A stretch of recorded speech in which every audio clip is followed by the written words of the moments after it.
mic like audible out there? Not really. A little closer. A little louder. Is that better or worse? Okay. How about if I talk directly into it? If I treat it as a close machine. All right.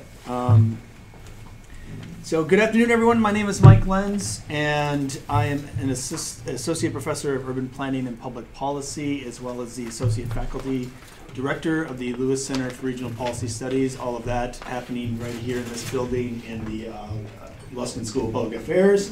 That was Maddie Brosen. She just turned my mic up, so now we're really ready to roll. There's a whole console here. I didn't even pay attention to it. So along with the Lewis Center, I want to thank the Institute for Inequality and Democracy and the Ziman Center for Real Estate for providing some funding to sponsor this event. We obviously have a great turnout here, and I'm very excited about that. This is the latest installment of our Housing Equity and Community series, and today's focus is on renter protections. As many of you know and experience, the state of California is in the grips of a housing affordability crisis, and here in Los Angeles, renters are spending enormous sums of money on basic shelter, and for an alarming number of Angelenos, even basic shelter is of course out of reach. 2018 numbers are coming soon, but last year's LA County homeless count found over 57,000 individuals experiencing homelessness on a given night, and that was a 23% increase from the year before. And our last event, in fact, in this series, turned the attention to the homelessness crisis and talked a lot about the city and county efforts on Proposition HHH and where we are at there. The homelessness crisis is enormous and concerning as it is but one indicator of our housing affordability crisis, particularly here in Los Angeles. If we even look at middle-class Angelenos, the vast majority are spending more than 30% of their income on rent, and it's all too typical for people to devote as much as or more than half of their income, their household resources, towards paying rent. It's always been expensive to live in Southern California, but these are crisis times, and it's also so historically we're in a bad place, and we are leading the nation in a housing affordability crisis, you could say. So rents are rising fast, and in times like these, many say, well, landlords should just not be able to raise the rent. We should cap how much people can charge for rent. And our guests, so that would generally be a form of rent control, a form of a renter protection. And our guests today are experts on rent control and other forms of tenant protections, and we'll talk about that today. We'll talk about the current framework for protecting renters statewide, and what types of reforms might get us to a better place in terms of housing affordability, particularly with respect to how we protect renters.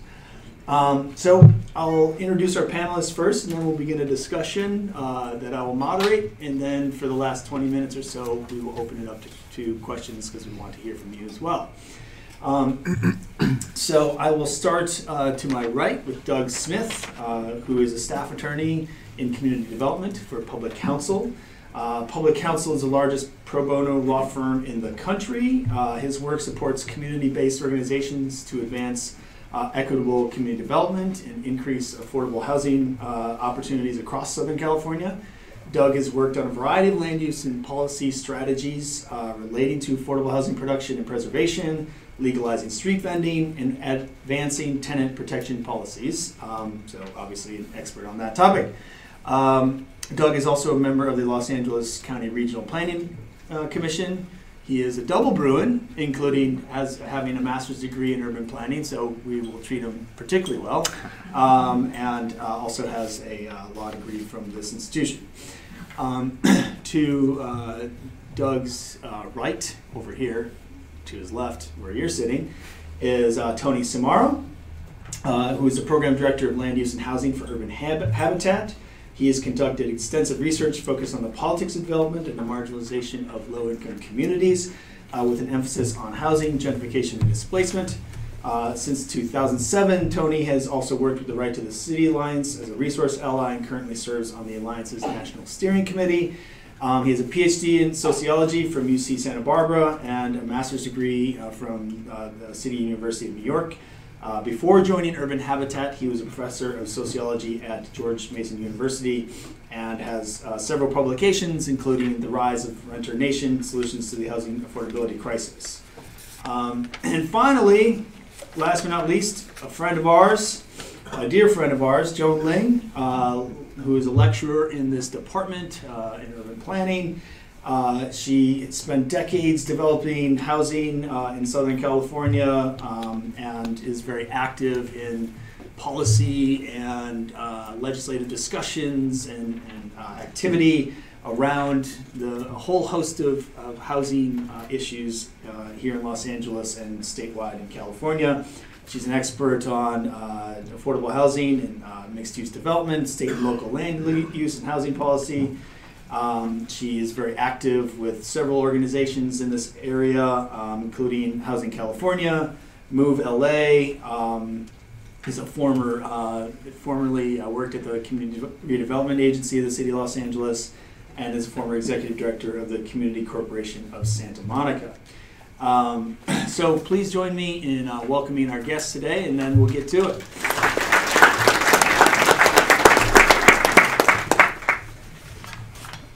Okay, so I wanted to start with Tony. Can you start us off by providing some of the basics about rent control programs to kind of familiarize our audience with the different ways that we try to stabilize the cost of rent. So you may want to talk about some of the communities that you work in the Bay Area, thinking about which cities have these types of programs, what forms they take, and you can get into some of the limitations and successes of those programs as well.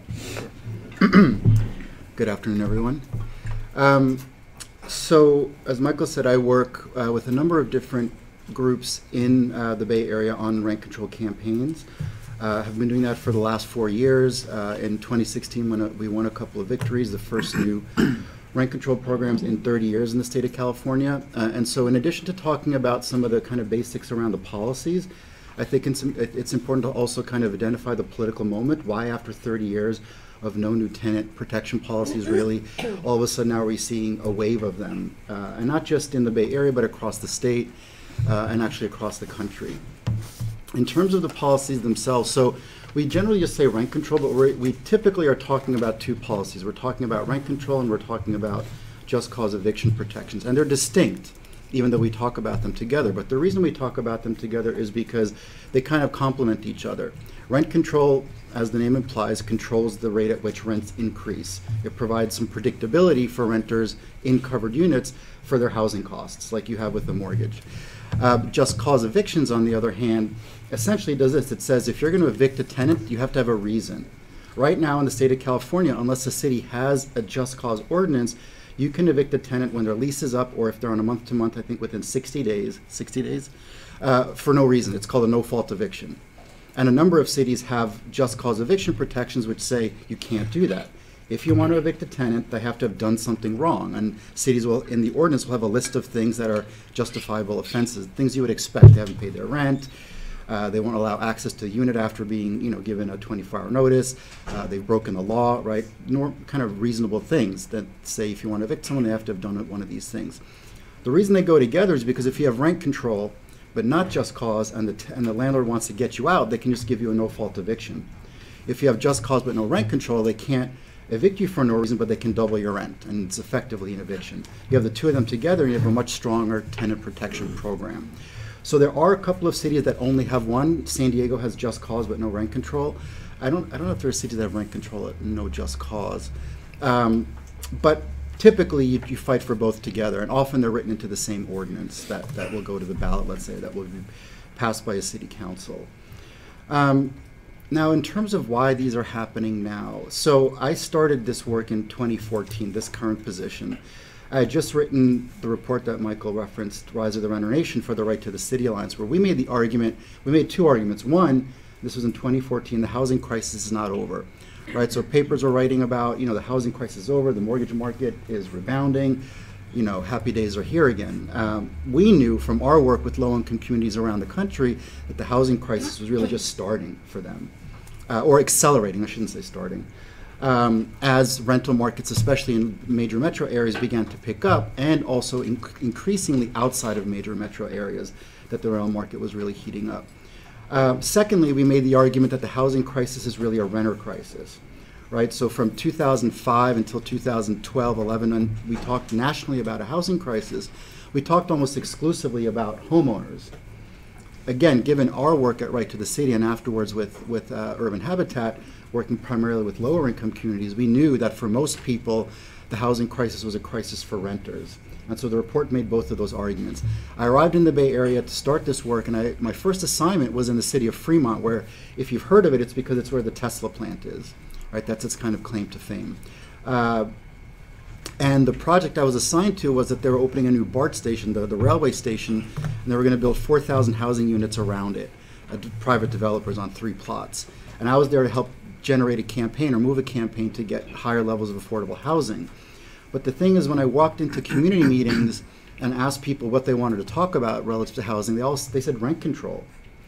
And the reason was, and this is the political moment piece, if we actually talk about where working class and low-income people are feeling the pain of housing, it's around rents. It's not about we need a 14% inclusionary fee versus a 12% inclusionary fee. Right? They see the value of that, but they don't see the value of fighting for more affordable housing if they're not going to be around to enjoy it. And if they get displaced, there's no reason for them to invest in long-term campaigns for more affordable housing. So they said, if you really want to deal with the housing crisis as it affects us, we need to talk about tenant protections. So it was that kind of convergence of the political moment of this is where we were seeing an increasingly general crisis for renters, and then you start looking around for what are policies that could actually make a difference. It's not a big universe. And so it was actually tenants themselves that were pushing for us working in policy and advocacy to say, pick up these fights for tenant protections, for rent control and just cause, because these things won't solve our problems, but they will at least provide some stability against displacement, which will allow us to organize for longer term solutions. Thank you, Tony. So a lot in there, some of which we'll certainly return to as well. So, Doug, can you talk about what we do here in Southern California in particular in terms of how we try to at least protect renters, and what you see as the kind of major issues and limitations of what we need to and how we do this? Sure. Yeah, and I think Tony did an excellent job of sort of providing the nuts and bolts of rent control and just cause eviction ordinances. And so if we're thinking about the Southern California region, Los Angeles County, there's 88 cities plus the unincorporated areas of the county. So the vast majority of those jurisdictions do not have rent control, do not have rent stabilization or just cause eviction protections. In fact, have very little, if any, meaningful tenant protections in place at all. So if you're a tenant, in particular a low-income tenant living in one of those communities, then you are at risk of, you can be evicted at any time for any or no reason, or your rent can be increased to unlimited amounts, which has really, I think, devastating and significant consequences, especially for low-income households, working-class households, and especially in neighborhoods that are experiencing gentrification and displacement pressures. And so, I think understanding the risks of eviction or dramatic rent increases, I think we touched on in the intro a little bit about the housing cost burden. So if you're paying, if your rent goes up a significant amount because there's no control, no limit on the ability to do that, you're in an area where housing prices are increasing, then you're severely rent burdened, right? You may be paying upwards of 50, even 60% of your income on rent, which means that that's money you don't have to pay for other necessities like food, healthcare, school supplies for your kids, other necessities for life. And then if you're evicted, if you're pushed out because you can no longer afford your unit, your home, or you're actually evicted, then the consequences can be really severe. For a lot of low-income households, eviction leads to homelessness, or if not homelessness, then you're overcrowded, you're living in substandard, uninhabitable conditions, you're pushed further away from access to employment, resources, jobs, disrupting education. And I think there's a lot of, the impacts reverberate beyond just sort of understanding the housing unit. There's a lot of literature out there telling us about the really severe health consequences of displacement and what it means to be disrupted from social support networks and moved away from educational opportunities. So the consequences, I think, are really dramatic, and we're seeing that play out in the crisis that we talked about. We're seeing families and households pushed out, evicted, priced out of their community and out of their homes. So that's what's happening in these communities, a lot of these communities that don't have any protections in place. Now, there are 4 cities in LA County that do have rent stabilization policies. So City of Los Angeles, West Hollywood, Santa Monica, and what am I forgetting? Beverly Hills, thank you. So those 4 cities do have rent stabilization policies in place, which, as Tony mentioned, include both the limit on the amount that rent can be increased per year, as well as the just cause eviction protections. And so if you're a tenant living in one of those cities, the protections that you have are really important and really valuable. It can help stabilize neighborhoods, allows you to be able to continue to live in your home, invest in your community, and try to withstand some of these pressures that we're seeing with the housing crisis. That being said, there are still constraints and pressures, in particular state law constraints that limit or undermine rent stabilization policies, that prohibit rent stabilization from being as effective as they could be. And I think we'll touch on these in a little bit, but just to flag them for you, there's the Costa-Hawkins Act and the Ellis Act, 2 state laws that actually prohibit rent control policies from reaching their full potential in terms of protecting tenants. So that's sort of the conditions that we're facing regionally in Southern California. And I think, similar to what Tony described, there's a moment and there's momentum and there's a realization that, we have to do something, that this is extreme crisis level and we have to move. And so there's a lot of really incredible tenant organizing, local base building, movement building, organizing happening in different cities and different neighborhoods across the region. Culminating, leveraging this moment and building this momentum to try to address this problem. And I think, pushing, in addition to sort of the base building and organizing, sort of pushing at the policy level on 2 parallel tracks, I would say. So there's an effort to expand the scope or the coverage of rent control in Southern California. So there are 4 cities where tenant organizers and community organizations are actively working to collect signatures to put a rent control initiative on the ballot. So Inglewood, Long Beach, Pasadena, and Glendale. Organizers are working to collect signatures to get that on the ballot for November of this year to expand the coverage and the scope of rent control in the region. And then I think the second sort of policy track is, in addition to expanding coverage, how do we also strengthen rent control protections? And significantly that means addressing these state law constraints, and in particular an effort to repeal the Costa-Hawkins Act to allow these rent control policies to be even more effective in stabilizing neighborhoods and protecting tenants. Mm-hmm. Thank you for that overview, Doug. That's very helpful. I mean, I think that kind of focuses us, on what we're talking about and what is potentially moving. I mean, we'll talk a fair amount about some of that legislative activity as well, to give people a sense of what seems to be on the table these days statewide. Joan, I wanted to get your thoughts on a few things. So. You spend time here at a university where sometimes we churn out some useful academic research, and I think there's some exceptions certainly, but generally the academic research, which is largely economist in nature, is not a huge fan of rent control, right? Concerns that it limits potential investment in housing, or potentially, and then some other concerns that it locks people in place beyond points at which they might otherwise prefer to move somewhere, but they can't because that's where the cheap housing is the unit that they've locked in. So there.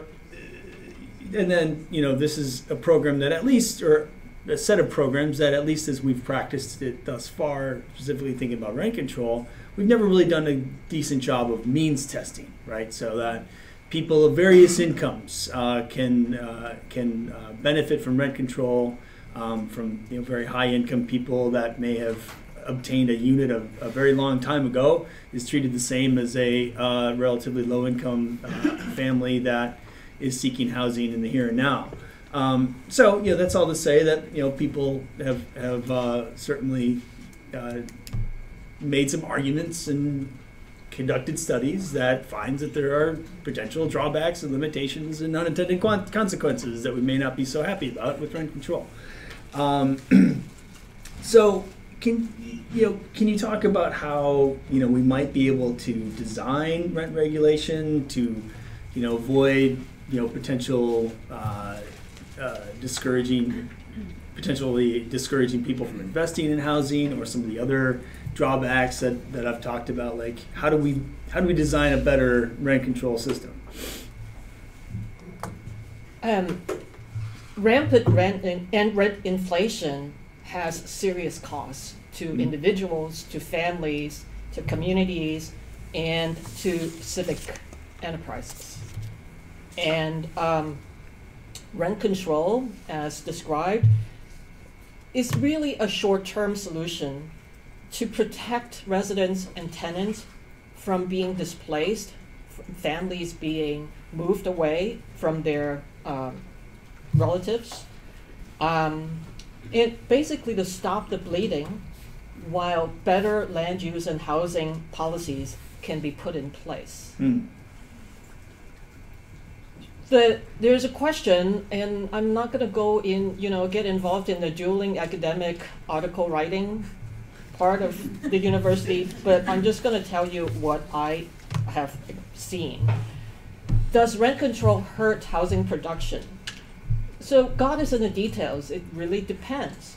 If a rent control policy has a capital improvement component where capital improvement costs, repair costs, can be passed on to the tenants at a reasonable interest rate, it's not going to hurt housing investment. If there's an annual increase to the rent allowed, it also is a reasonable balance between the right to make a profit versus the right of tenants to be safe in their environment. So for example, LA City used to have a 4% adjustment every year. It's now down to 3% every year. Landlords are allowed to increase their rents. West Hollywood is 75% of core consumer price index. Beverly Hills, 65% of CPI. San Francisco, 60% of CPI. So this allows landlords, housing investors, real estate investors to make a reasonable profit without benefit of windfall profits. Just to give you an example, in Santa Monica, after vacancy decontrol, which means that at the time when the unit becomes vacant, the landlord has the unfettered right to increase the rent to any market price that he wants. So after vacancy decontrol, which is Costa-Hawkins in 1996, the increase of these units that have returned to the marketplace is double the CPI. And you all know about compounding interest. You take a 20-year period, you double the CPI, and you end up having rents that are like far in excess of what the community started out with. So for example, in Santa Monica, in 1998, 96% of the units are affordable to moderate income households and below. Today,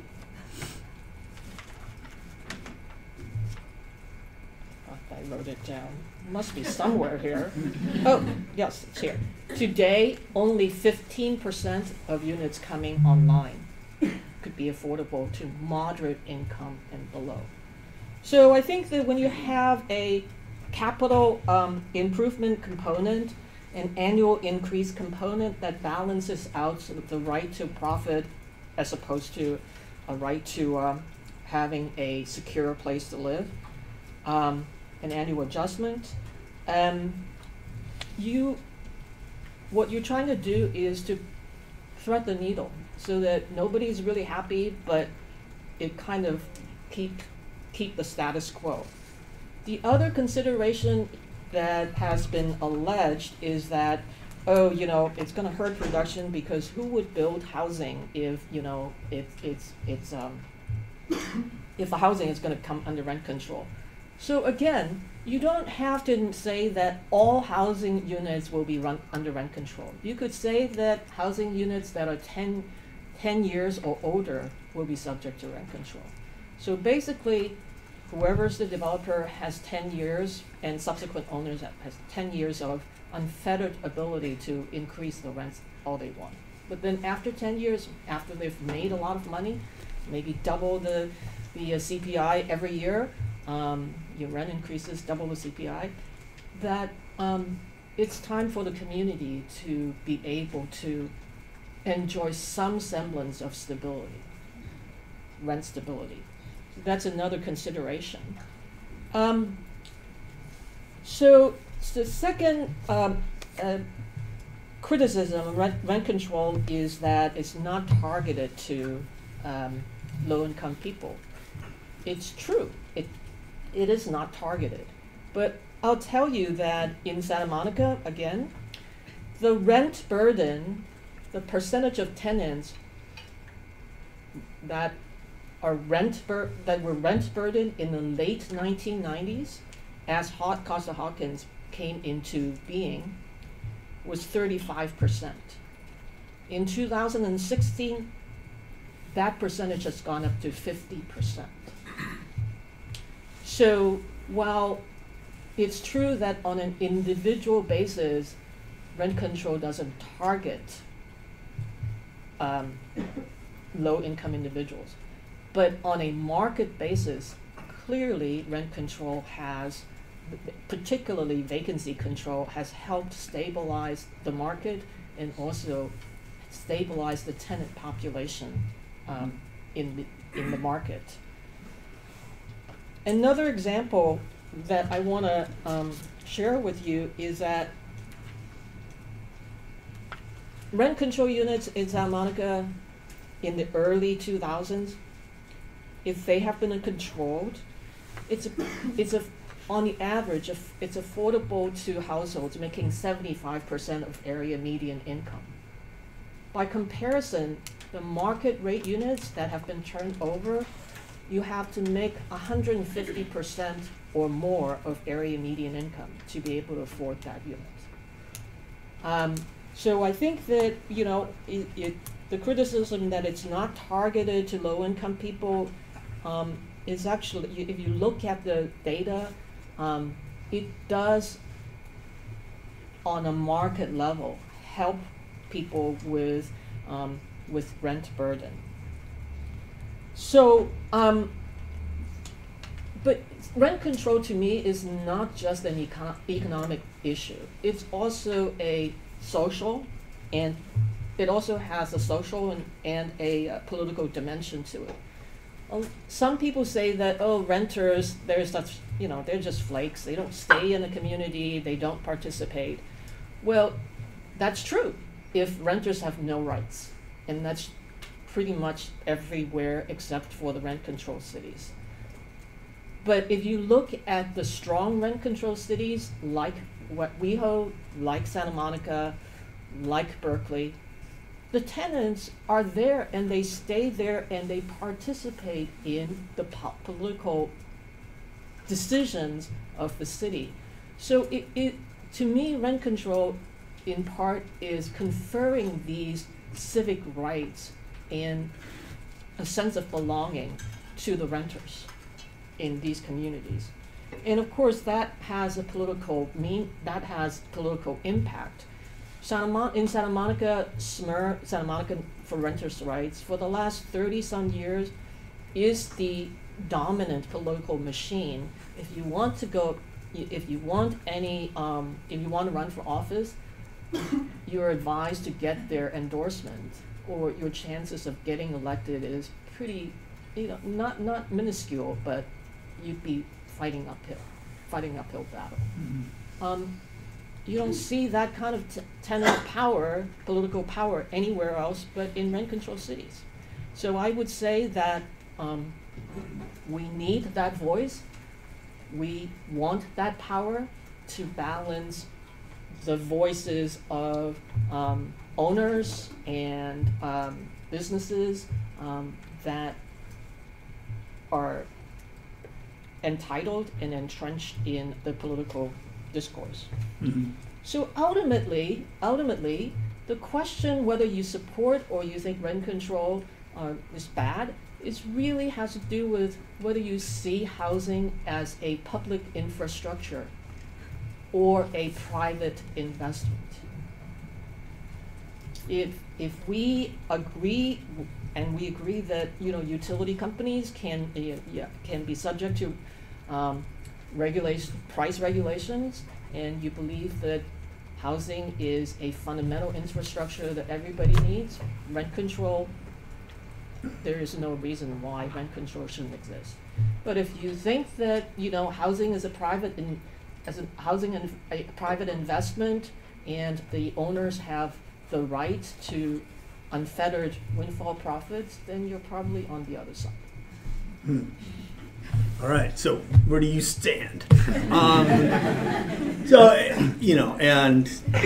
I think lots of housing discussions, we do try to have it both ways. This country is probably leaning pretty strongly away from the public side, at least in the way that we practice policy, which may be to our detriment.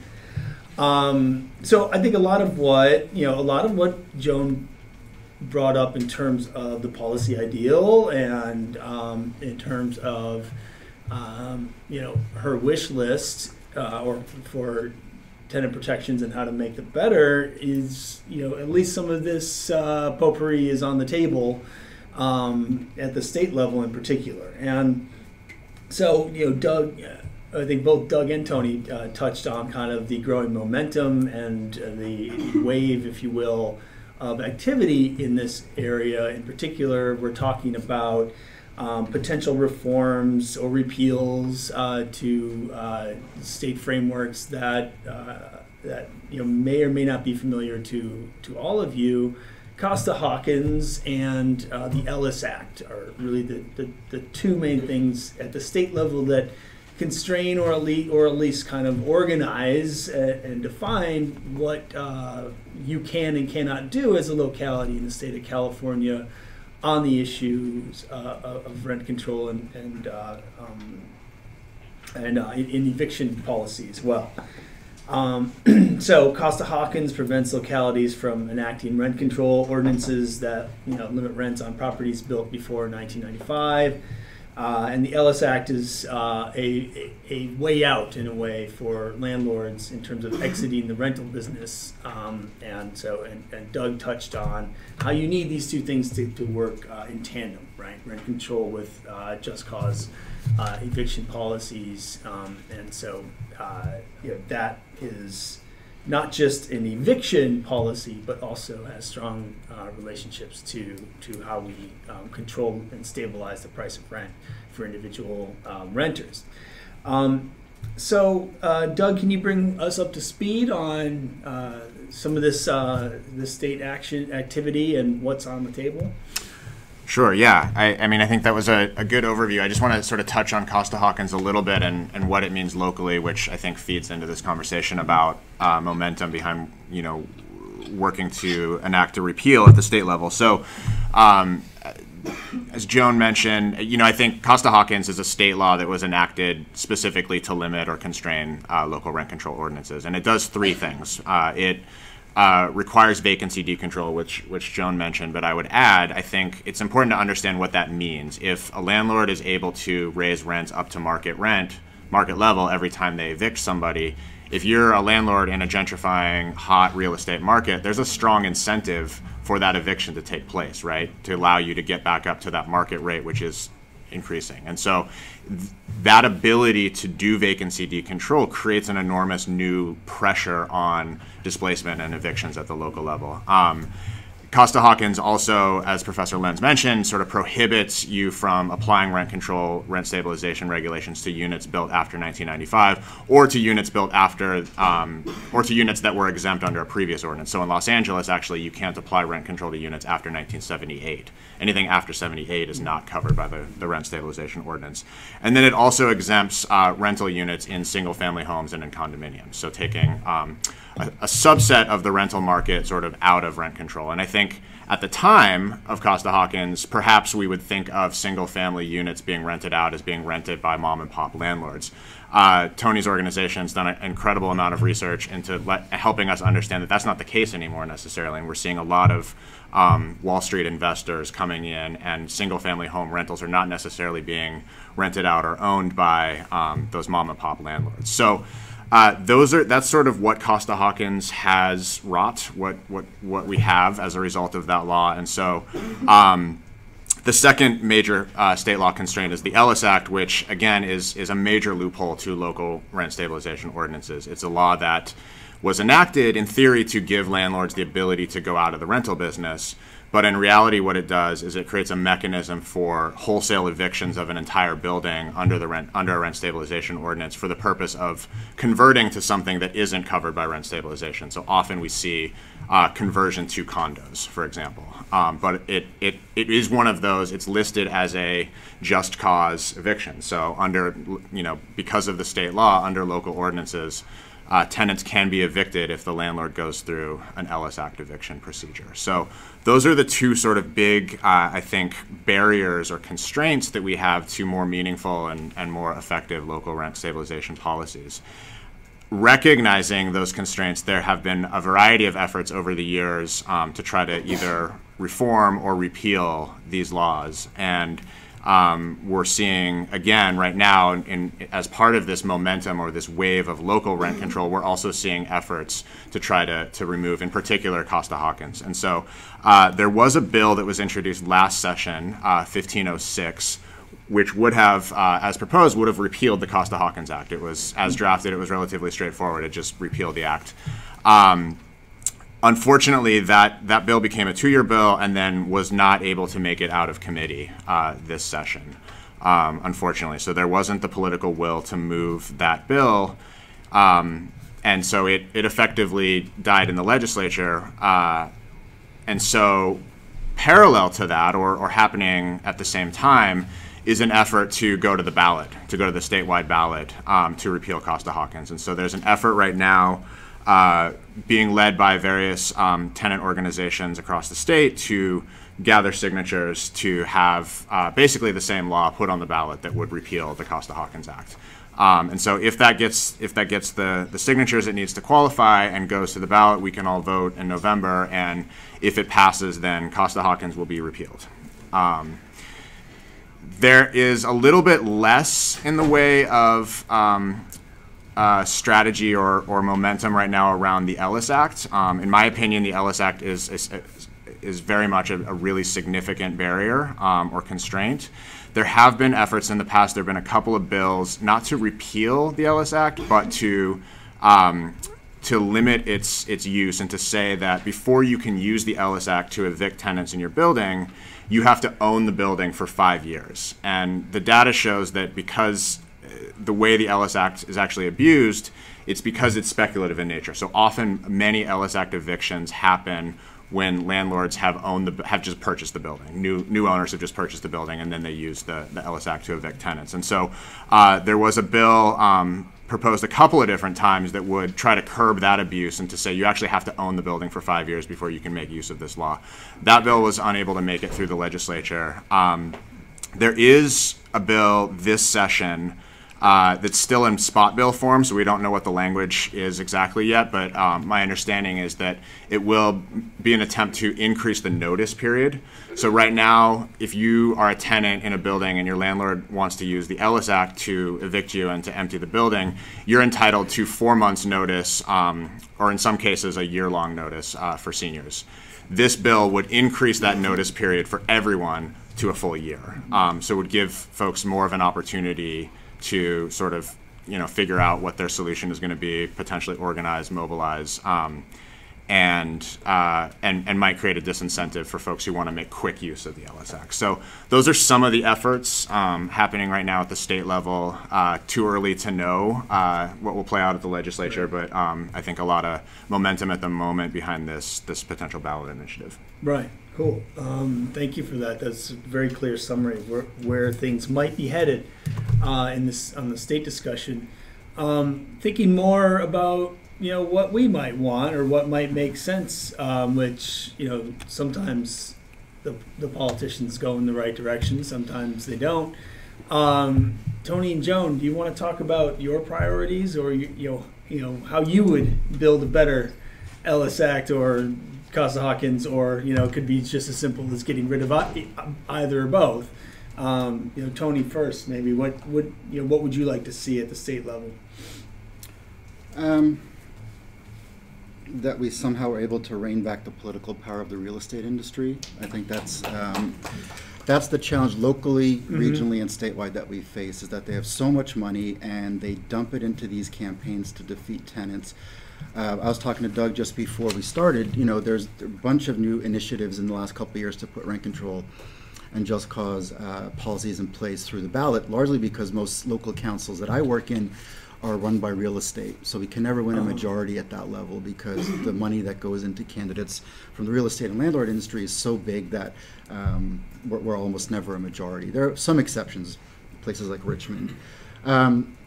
So that creates an incredible power imbalance, or reflects an incredible power imbalance when it comes time to go to the ballot. So the city of Santa Rosa, which went to the ballot last year for rent control and just cause up in Sonoma County, they were outspent 10-1. I mean, a coalition of local groups was able to somehow raise about $100,000, but the realtors dumped in $1 million. And they still only lost by 800 votes. But you talk about the kind of corrupting influence of money in politics, you don't see that anywhere more clearly than in the rent control fights. That is also true at the state level. Matthew Desmond, who wrote the book Evicted, estimates that the real estate industry is the second biggest lobby in the United States. So this is enormous amounts of money, and they understand that rent control policies don't just impinge on their profits, but really get to the heart of the question raised earlier around what is land and housing for? Is it for people, or is it an investment vehicle for speculators to make money? So they're fighting both an ideological battle to defend the ideology of private property, and they're also fighting to maintain their profits. So at the state level, I think separate, because this is not just an issue when we talk about rent control, the power of that kind of money in politics statewide, locally, has to change. I think when we talk about the two policies, repeal Costa-Hawkins, let cities decide what makes sense locally for rent control policies. The issue of rent control being a disincentive to housing development, obviously that hasn't been true since Costa-Hawkins because everything new has been exempted. And it's unlikely, I think, that even when Costa-Hawkins is repealed, that cities will, or even advocates will push for covering new construction. So that to me is not, a significant concern. But the state law just constrains so greatly what can happen at the local level by freezing in time what units can be covered. So that's certainly a big deal. And Ellis, again, I think with reform, I mean, the places I work in, Ellis is not as significant because it tends to become really an important political issue when rent control and just cause are already in place, because there are ways around that.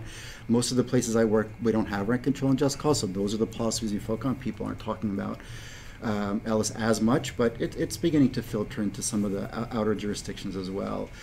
So when we talk about state level, I think aside from the two policies and other policies that are good for tenants, I think what we want to do is really figure out ways to aggregate and institutionalize tenant power.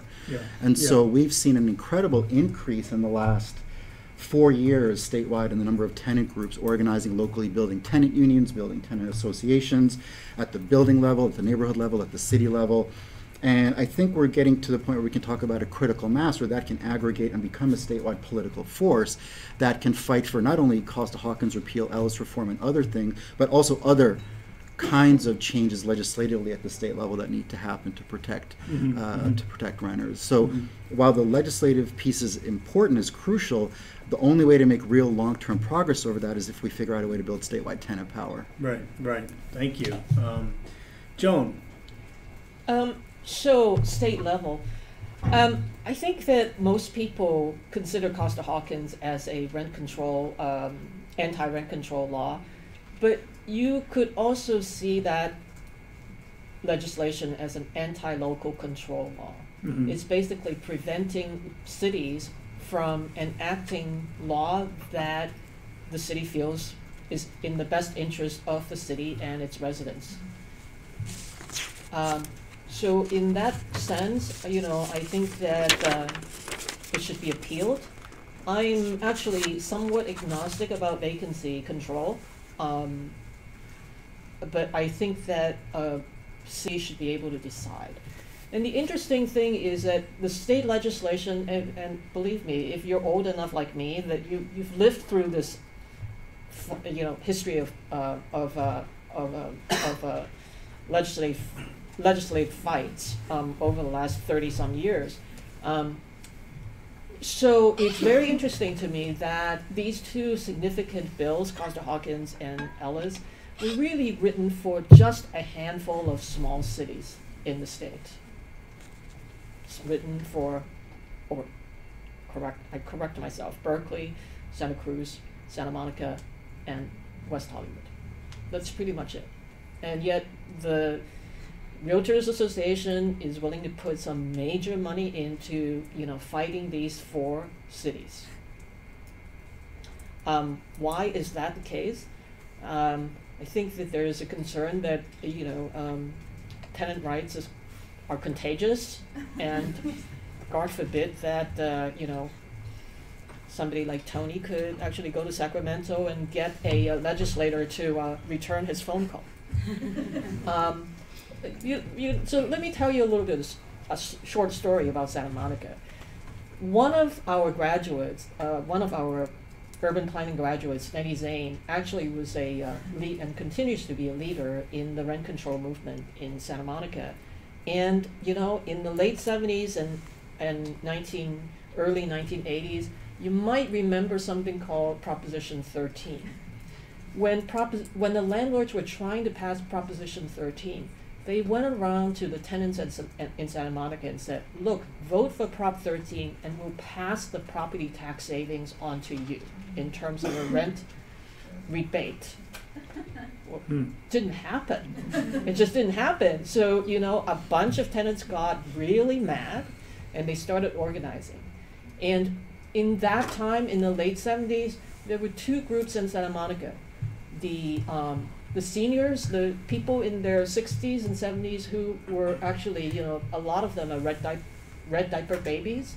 They started retiring and they were living in apartments, rental apartments in Santa Monica. They didn't like what happened, and they grew up in an environment where they knew how to organize. So the seniors got involved, and a bunch of young people like Denny got involved because they thought they were getting a rent decrease, and it didn't happen. And these 2 groups pretty much led the movement. And Santa Monica used to be just like any typical sleepy suburban city, ruled by the Chamber of Commerce. All of a sudden, you have these people with bees in the bonnet and, charging and, taking over City Hall, and they won. Took 2 attempts, but they won. And at that time, the businesses said, oh my God, the city is now going to be ruined. Well, 35 years later, the city has done pretty well for being, run by a bunch of hippies. And so rent control came in Santa Monica, including vacancy control, which I think is actually, it's not the end of the world. I mean, some people think that vacancy control is just, vacancy decontrol is bad enough, but vacancy control is just, the end of the world economically. Well, it's not. I mean, let me put it in perspective. When you write a development pro forma, set of financial projections, you make certain assumptions about how fast the rents are going to increase. Well, no lender investor is going to let you make assumptions that rents are going to rise like 4 or 5% more than the inflation rate. because that's just not reasonable. And that's exactly what happened in these, desirable cities. Rent went up a lot faster. But when you're writing that pro forma, with the idea of building an apartment building, you're gonna force by your lenders and investor to put in maybe 3%, kind of average historical inflation rate in your rent pro forma. So my question to you is that if you can make a project financially work, assuming 3% inflation year after year, why do you think that it's your God-given right to be able to get 5, 6, 7% increase later on? Because you never expected it in the first place, right? So I think this thing about, hurting production, nonsense. All right. We all love profits, if they're ours. So I think we set the table with some of the general background knowledge, as well as some information on what's likely happening at the state level and some local advocacy efforts. So I want to open it up to the audience and hear from you guys and fire away, ask some questions. Let's start with Zaviar-Slavsky. Just a quick question. Why would Inglewood and some of those other cities you mentioned that have initiatives to establish rent control be doing that when Costa-Hawkins precludes it? Well, Costa-Hawkins precludes rent control post-95, but it wouldn't preclude them from adopting rent control that applies to units built before 1995.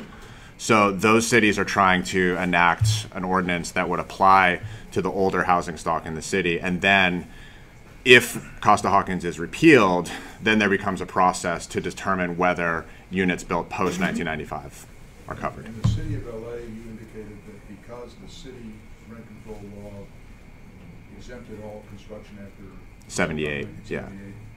That Costa-Hawkins would preclude them from now going to apartments that were built between 78 and 95 and establishing, imposing rent control on those?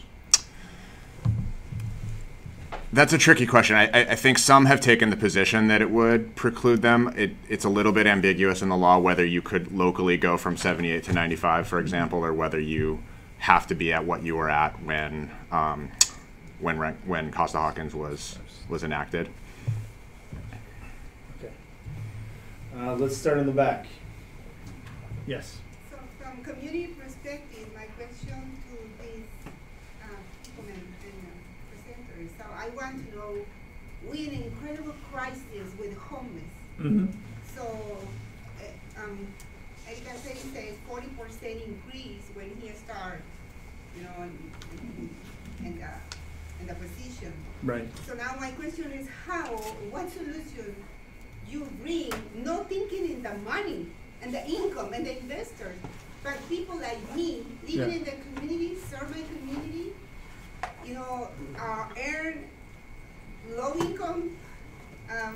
How can I support the community as a renter with these ideas I heard here? So I want to hear your solutions for a real problem. The homeless using the streets as a restroom and affect my health and the health of everybody. So what is the solution you have for the current crisis we have? So you're particularly for homelessness is what you're talking about. For low-income families too, because every day families going out because they're increasing right constantly. Right. So can we solve this problem together as a living in the same city? Right. So I think that's useful perhaps to think about. I don't want to restate the question incorrectly, but thinking about what else can we do? What else are we doing to address the broader issue of housing affordability? Because it's not you can't necessarily just solve these problems with tenant protections, right?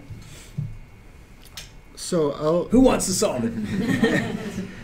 I'll just start by talking about what I see, right? So a lot of the places that I work, people are saying exactly what you just said, right? That we're facing this incredible crisis.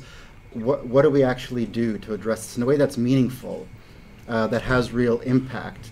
And as I said earlier, part of what's so interesting and exciting about this moment is that it's the tenants themselves who are organizing around what they see as the solution. Well, not the solutions in terms of once we have these policies, everything is great, but that this is a part of a process. So I think two things. One, that rent control and just cause are policies that can, relatively speaking, for policy, move quickly and impact lots of people. When San Jose passed just cause last year, immediately tens of thousands of people were protected. There are not lots of policies that can impact so many people so quickly. And that's why the people who are most impacted gravitate towards and advocate for those policies. So the first piece is that we have identified a couple of policies that can have real impact for the populations you're talking about. Second is that all of this boils down to how effectively tenants can organize. So if the policy part is one piece of it, the second piece is how effectively tenants can organize. Tenants and the people, maybe they're people who are currently houseless, right? Because so many of the people who are houseless are people who were renters, and then they lost a job, they got sick, they missed a payment, boom, they're out. So, we have to not talk about people who are houseless as being this kind of permanent class of people who don't have access to housing. They often cycle between having a home and not having a home, having a home, not having a home. And so these are policies that can help to stem or break that pattern to some extent. Then, as I said earlier, once tenants are able to organize and determine the policies that they think will help them in the short term, which is the crisis you're talking about, they can also then begin to think longer term.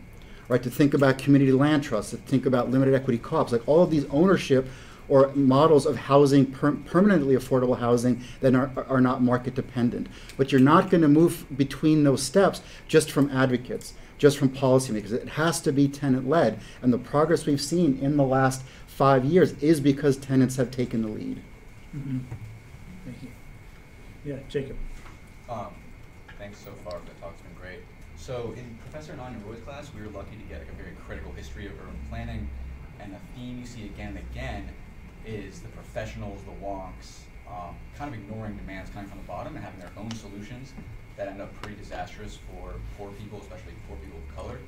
And I can't help but see history repeat itself right now with the focus on SB 827 and the whole build, build, build phrase, and like why they seem, from my perspective, to be ignoring rent control. And I wonder if you have anything to say about why you think that's happening, or if that's a fair characterization of what's happening.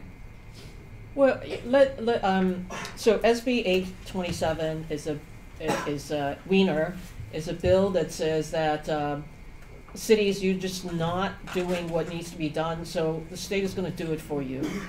For the transit-oriented areas, half-mile radius from rail stations and quarter-mile radius for rich bus service intersections, there will be no density limits and there will be no parking requirements, period. And then there are some like height discussions too. There's no affordability restrictions set aside in the bill. No labor provisions. No protection of tenants or rent control buildings. But in my opinion, by the time, if the bill ever sees daylight and it actually goes through the governor for signature, it will have a meaningful affordable housing set aside percentage. It will have a labor provision,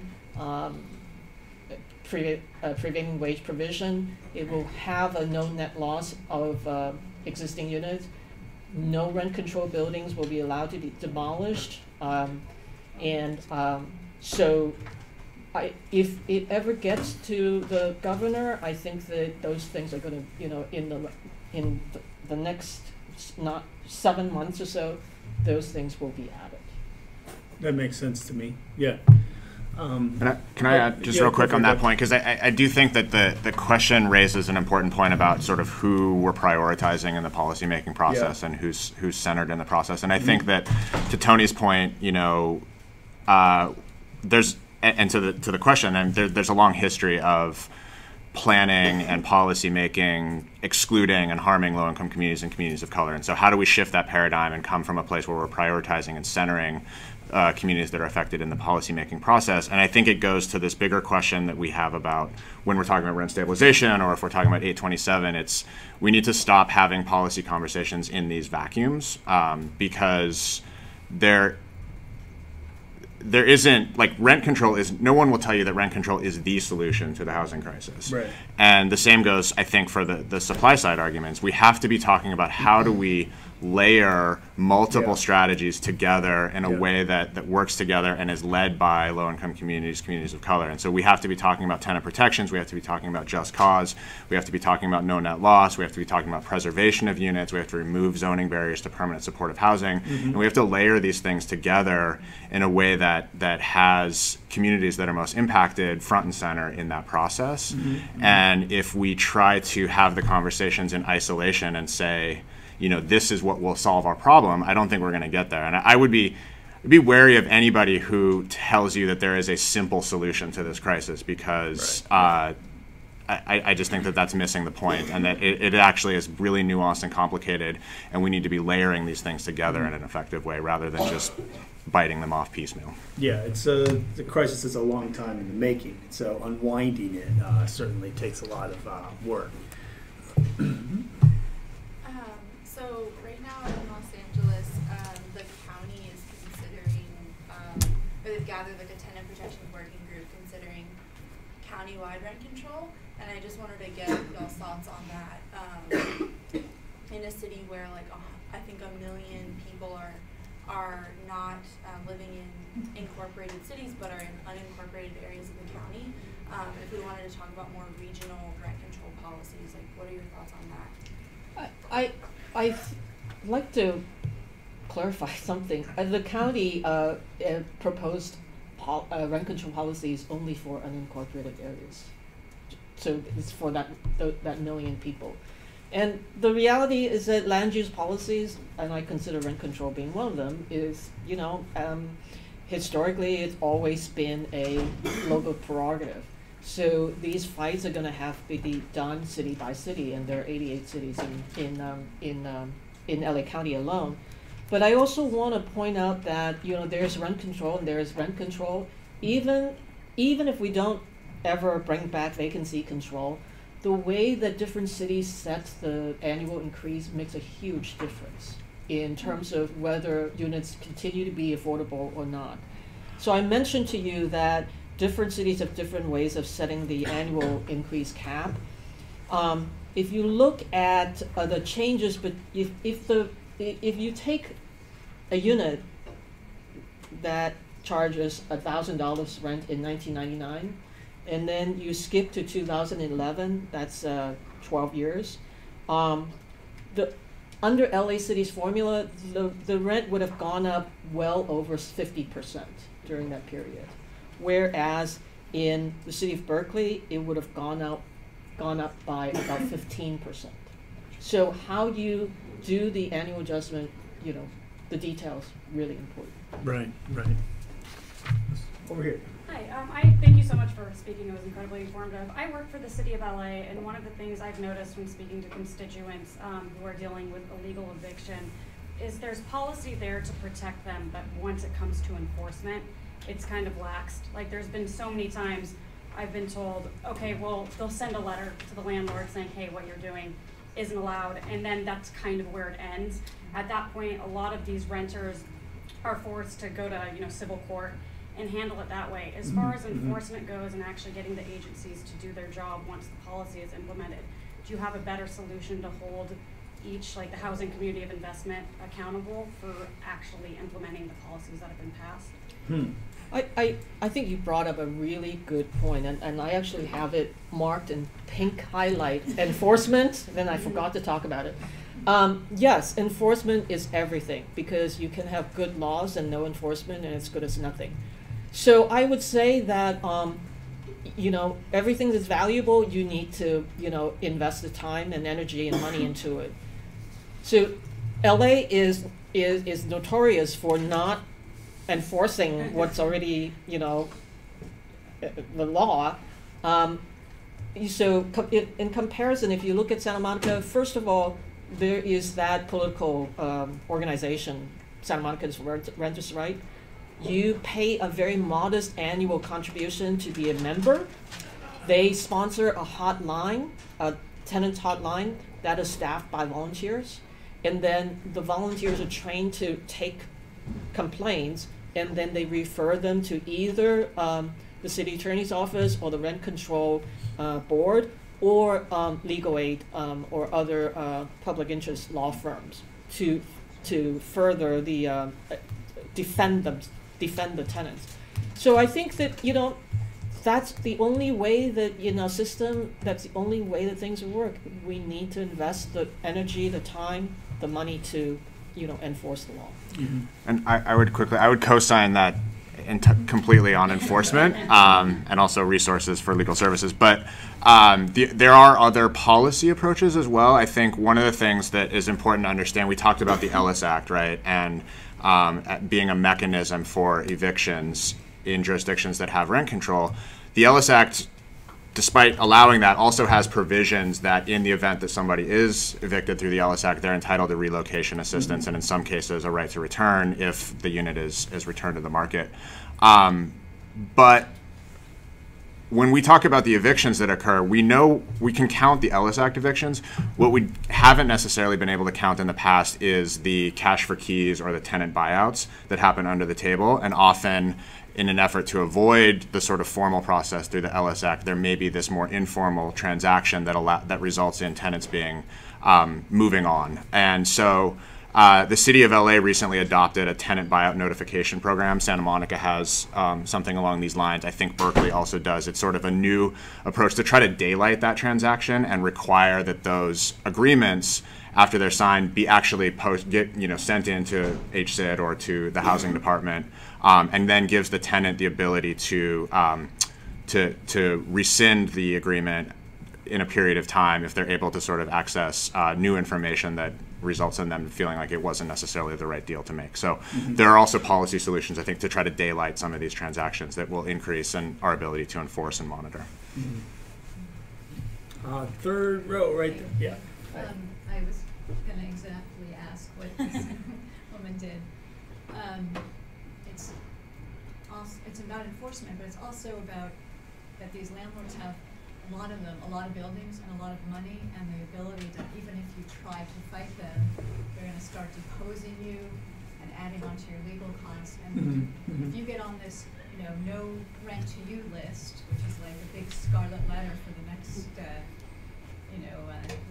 potential landlord, forget it. You might as well you might as well be like a sex offender. You can't get another unit ever.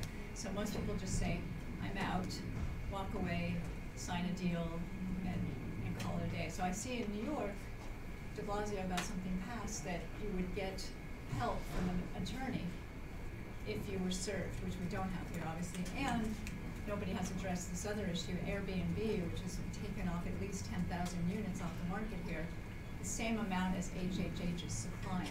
So it looks to me like we're now subsidizing Airbnb, which in fact many cities do not allow, New York being one of them, $1,700 fine for just listing your place. We don't have anything like that here, so if you can address any of that. Yeah, I mean, I think to your point, New York enacted a right to counsel law that is comprehensive. Locally we have the Shriver program, which provides resources for attorneys to do eviction defense. My organization, Public Counsel, LAFLA, Intercity Law Center, other organizations are able to support in a way, but not quite as comprehensive as what they're looking at in New York in terms of the right to counsel. Takes resources and political will. And I think that would slow the landlords down if they knew that you were definitely going to have a lawyer, that you wouldn't just say, oh my God, I can't afford this. I think it would, and I think that tenants with representation have a better ability to stay in their home and to fight the eviction. And then on the Airbnb piece, I think I think jurisdictions across the state or across the country are trying to figure this out and what those regulations look like and how they interplay with rent control and rent stabilization. I know there's a concern that a lot of units that are being now sort of held for short-term rentals may be rent-controlled units that are taken off the market. So can the regulations account for that is the big $1 million question. Right. So I don't actually do work on campaigns in San Francisco, but your question speaks to two things that are happening there right now. One is that they just submitted signatures in San Francisco to put right to counsel on the ballot. So it's very possible that right to counsel modeled after the New York ordinance will go into effect. The second is that I think the city just reached a deal with Airbnb around registration, and the number of Airbnb listings dropped in the thousands as soon as that went into effect. Yeah. So, I mean, so those are ones that you could look at to see if they can be replicated down here. Okay. We have an event in this room right after this. So one more time for one more question. Over on that side. Yeah, thank you. I'm wondering if any of you are aware of data that would show the impact of rent control on communities. For example, showing rents in comparable communities, one that had rent control and one that did not have rent control, or showing the value, the sales price of buildings that were sold in communities that had rent control and communities that did not have rent control. Is there data showing this that you're aware of? Not comparison data, but the city of Santa Monica publishes a annual report about the different aspects of the rental market under rent control. So that's worth looking at, and you could possibly get data from West LA to see, what the differences might be. I mean, would there be, for example, a comparison of rentals and of sales prices between City of Los Angeles pre-1978 buildings and let's say Culver City that doesn't have rent? Would there be anything like that? Well, I mean, there's academic research that that at least tries to isolate the effect of rent control in a city. I mean, we don't have a ton of cities nationwide that have rent control of any kind, but we have enough to where there have been studies that have looked at that, and there are several different outcomes that people look at. Effects on housing supply, effects on the frequency with which people move. So that work does exist. Yeah. The two I would mention, I don't know about the sales price question, but the comparative impact of the rent control policies. One is a report, I think it was in 2017 or 16 by the Urban Displacement Project at UC Berkeley. This is for the Bay Area.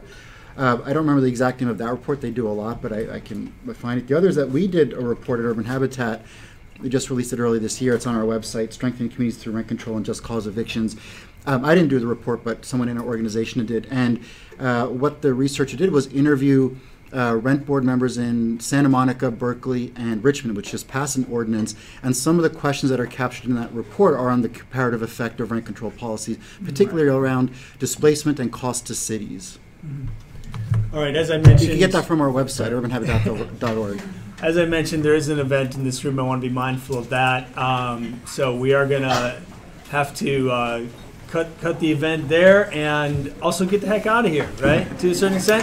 Please join me in thanking our guests.